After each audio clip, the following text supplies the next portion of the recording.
So it's October 31st, 2023 in Cambridge in the UK. The theme of this reflection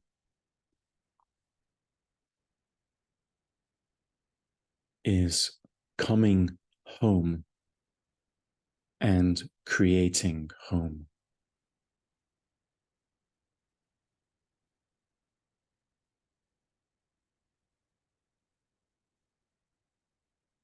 So I wanted to name and describe ally work as a practice, as functioning in both these ways, as a coming home, as a homecoming, and as a creating home.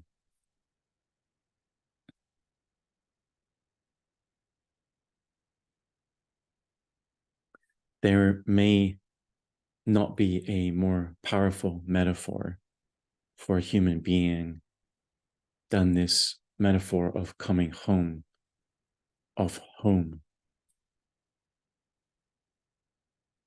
The place where we feel most at ease, where our journeying comes to an end, where we can lay down our head and rest.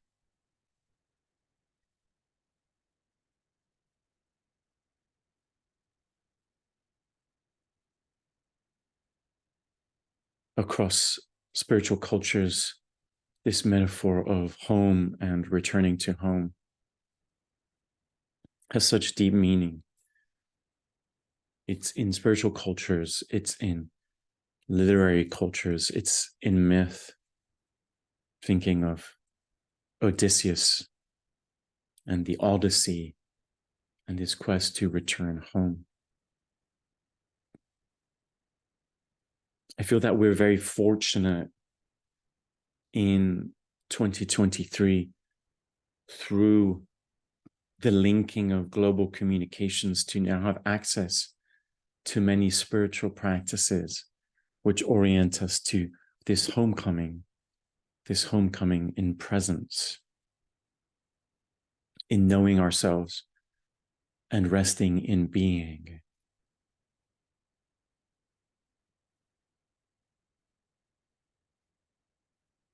My particular path has involved a lot of Buddhist practices of coming into this knowing and resting as being. When I engage in the practice of ally work, I also viscerally have that same experience of homecoming, of resting as being. This could not be more important. This ultimately, fundamentally, is what human beings seek. This resting, this knowing themselves as being. We may articulate that in different ways.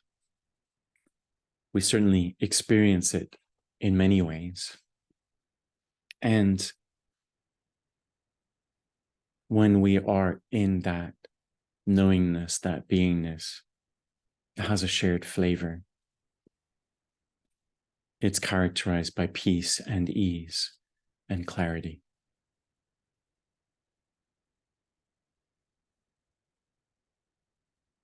So ally work, it's so key and valuable that it has this feature. It makes us feel at home.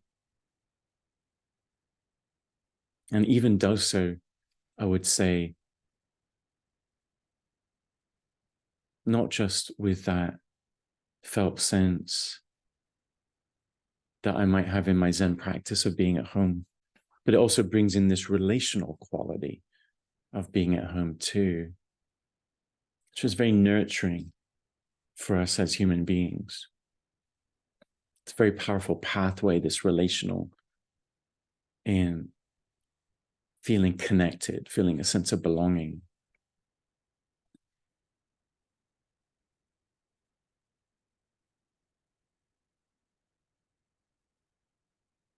So ally work is a coming home and is also a creating home.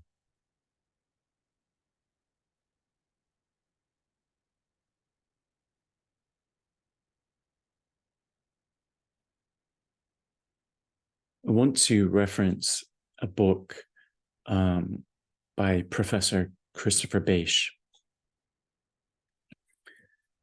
I find when I mention the name of this book, to people who may not have heard of it, that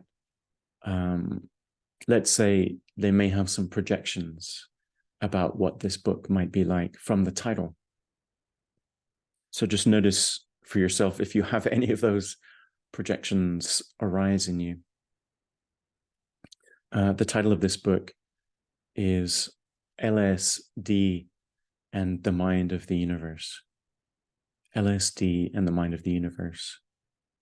The subtitle is Diamonds from Heaven. And actually, Professor Bache wanted to title his book Diamonds from Heaven, but the publisher preferred the other title. Probably thought that the sales might be improved that way. But I want you to think of this book in its essence as really being reflected by that alternate title, Diamonds from Heaven.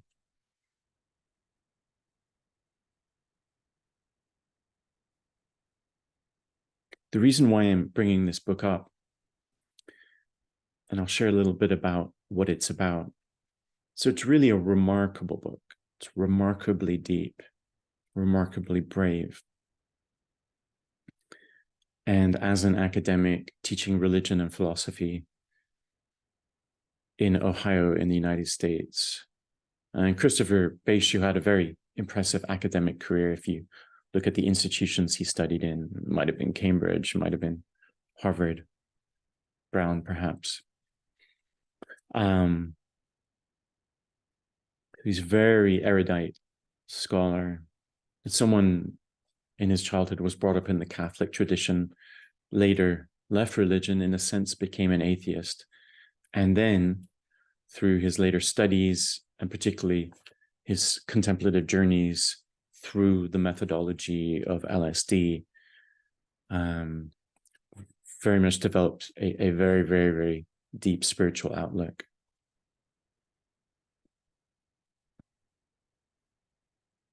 Why I'm bringing this up is I want to share a deep insight for you from Christopher Bache.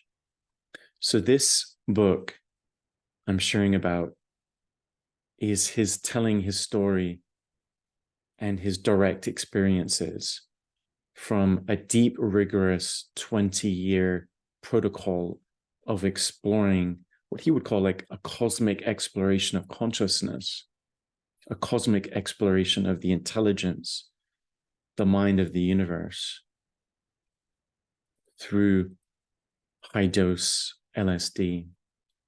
I'm not interested in any way in encouraging or advocating that others do that. In fact, in reading that book, I probably had less interest in doing that.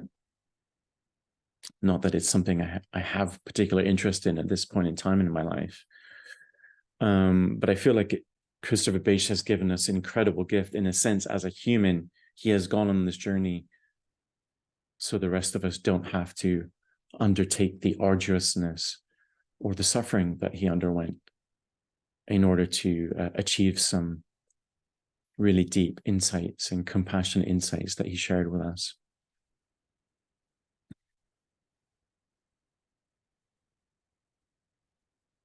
But on this theme of coming home and creating home, one of the deepest insights that he comes to is a whole new recognition about what the spiritual journey of humanity is about.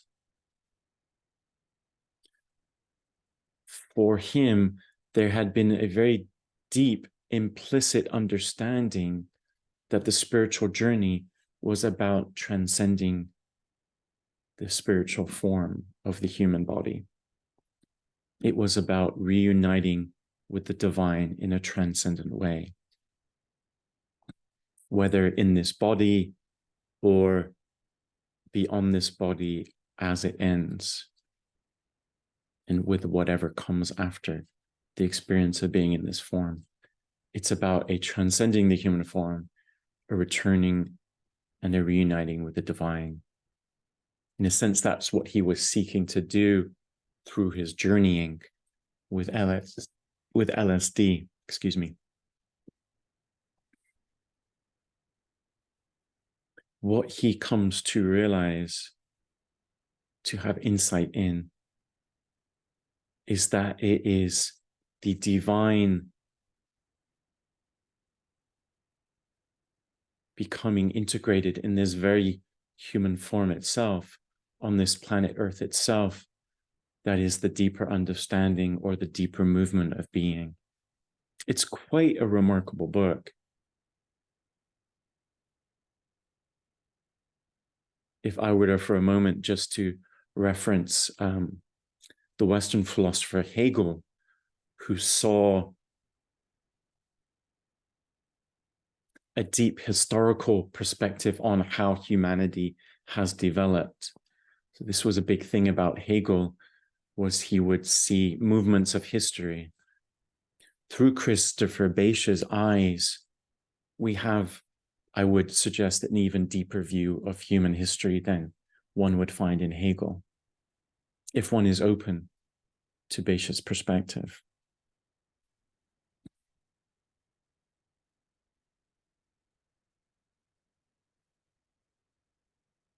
And so this was his big insight, that this is not about a transcending of the human form. This is a developing of a co-creative relationship with the divine in the human form. And Bache's insight was that this integration is actually going to be a much more profound movement and emergence than we might even be able to conceive of at this point in time.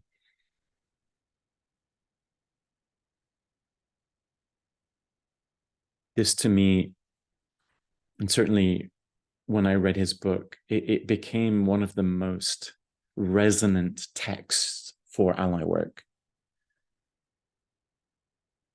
Part of what I've been doing is a deep cultural anthropology of ally work, along with the practice and engaging with others around it. Bache's book was very important for me. It confirmed some of the intuitions and insights that had been emerging for me around ally work. And I think it's really important to connect ally work from the foundational presentation of it from Jeffrey Raff to these other perspectives, because ally work is bigger than any one person and any one person's telling of it, including, of course, my own. So I really want to invite us to consider Christopher Bache's work as a very central expression and reflection of ally work. Because if you read that book, one core thing you cannot miss is that throughout all of the very forms and deep, deep depths of his contemplative explorations, there was one continuous presence, and that was his relational, dialogic interaction and communication with what we might call the ally, his personal face to the divine or the cosmic consciousness, the divine intelligence of all of being, of creation. He goes through many, you could say, layers and deepenings in his journey. This relational, communicative converse, dialogue, support, love, from his own facing of being in communication with what we could call the ally. That is foundational, I would say. It's very, very powerful as a perspective on ally work to see someone who had, in a sense, lifted so many veils, discuss this experience of the ally or the beloved as that which persists throughout the dropping of all those veils.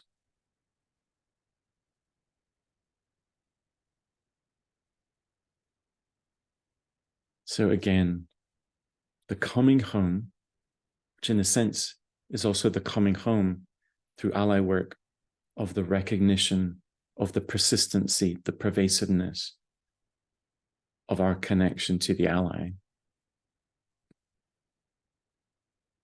to relational presence. And this creating home. So this is, I could talk more about this in another reflection, but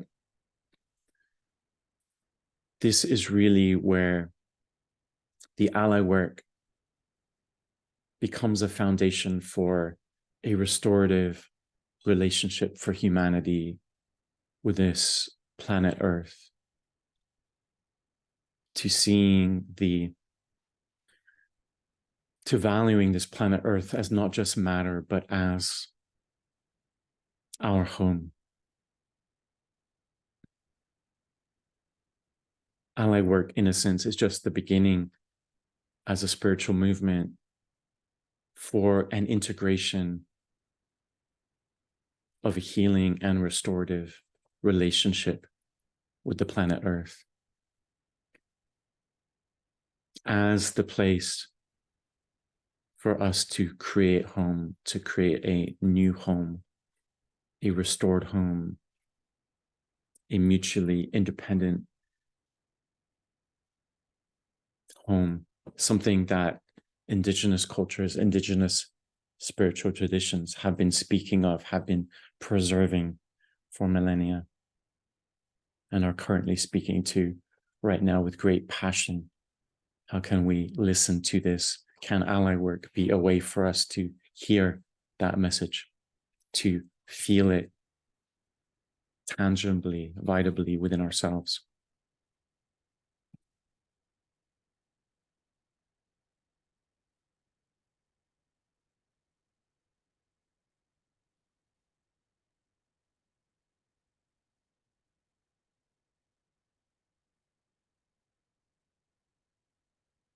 So I'll leave it here, and thank you for your engagement, and thank you for your practice.